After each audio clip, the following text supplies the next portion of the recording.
എൻ്റെ അമ്മേൻ്റെ നാട്ടിൽ പോയിട്ട് നമ്മൾ പറിച്ചുകൊണ്ട് വന്നിരിക്കുന്ന ഷാംപൂ ജിഞ്ചർ ലില്ലിയാണ്. അപ്പോൾ ഇത് കുറേ ബെനിഫിറ്റ്സ് ഉണ്ടെന്നൊക്കെ പറയുന്നുണ്ട്. അപ്പോൾ ഞാനിത് എൻ്റെ മുടി കണ്ടോ, it's due for wash really bad, ഭയങ്കര നാട്ടിലിരിക്കുന്നത്. അപ്പോൾ ഇത് വെച്ച് ഞാൻ ഷാംപൂ ചെയ്ത് നോക്കായിരുന്നു. അപ്പോൾ ഇതിന് ഫൺ ഒരു കാര്യം എന്താണെന്ന് വെച്ചാൽ നമ്മൾ ഇങ്ങനെ സ്ക്വീസ് ചെയ്തെടുക്കാൻ പറ്റും. ഇങ്ങനെ ഇത് ചെയ്യാൻ നല്ല രസമുണ്ട് കേട്ടോ. അസൽ ഷാമ്പൂവിൻ്റെ കൺസിസ്റ്റൻസി അതുപോലെ നല്ല തിക്ക് ആൻഡ് ഊപ്പി ആയിട്ടുള്ള കൺസിസ്റ്റൻസിയാണ്. ഇതുപോലെ നമുക്ക് ഇതിനിങ്ങനെ പിഴിഞ്ഞെടുത്ത്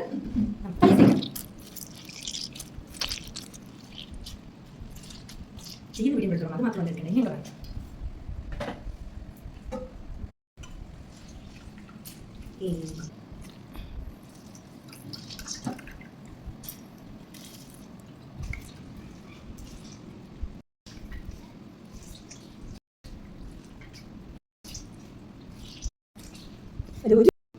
കൊച്ചിനുണ്ട്.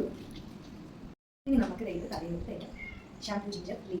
അപ്പോൾ നമ്മുടെ ഫൈനലി നമ്മുടെ പ്രോഡക്റ്റ് ഇതാണ്. നമ്മുടെ ഷാംപൂ ജിഞ്ചർ ലില്ലിൻ്റെ ആ സിറപ്പ് കണക്കുള്ള ആ ഒരു ഷാംപൂ. ഇനി നമുക്ക് തലയിൽ തേച്ച് റെഡിയാക്കാം കേട്ടോ. മുടി എനിക്ക് ഷാംപൂ ചെയ്യേണ്ടതായിട്ടിരിക്കുകയായിരുന്നു. അപ്പോൾ ഞാൻ എന്തായാലും ഇത് വെച്ചൊന്ന് കഴുകി നോക്കാം എങ്ങനെയാവും. ഞാൻ ഇതുവരെ ഇതിന് മുമ്പ് ഉപയോഗിച്ചിട്ടില്ല. അപ്പോൾ അമ്മ പറഞ്ഞ് ഇങ്ങനെ അധികം ഇങ്ങനെ തേക്കേണ്ടതാണ്. അപ്പോൾ നമുക്ക് അറ്റത്ത് കുറച്ചും കൂടി തേച്ച് കൊടുക്കാം.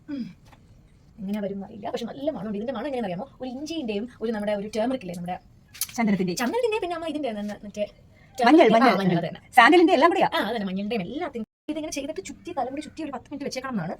അപ്പോൾ അങ്ങനെ ചുറ്റി വെച്ചിട്ട് നമുക്ക് കഴുകിക്കളയാം കേട്ടോ. ഫൈനലി നമ്മുടെ മുടിയെല്ലാം നമ്മൾ കണ്ടേ ഫുൾ ഈ ഷാമ്പൂ ചെയ്തിട്ടുണ്ട്. ഇനി നമുക്ക് കഴിക്കളയാം. 10 മിനിറ്റ് കഴിഞ്ഞിട്ട് കഴിക്കളയാം. അപ്പോൾ നമ്മൾ കണ്ടേ ഫുൾ ഷാമ്പൂ ഒക്കെ പരട്ടി സ്കാൽപ്പിലും എല്ലായിടത്തും ലെൻസിലും എല്ലാം പരട്ടി റെഡിയാക്കിയിട്ടുണ്ട്. ഇനി നമുക്ക് ഒരു 10 മിനിറ്റ് ഇങ്ങനെ കെട്ടി വെച്ചിട്ട് കഴിക്കളയാം.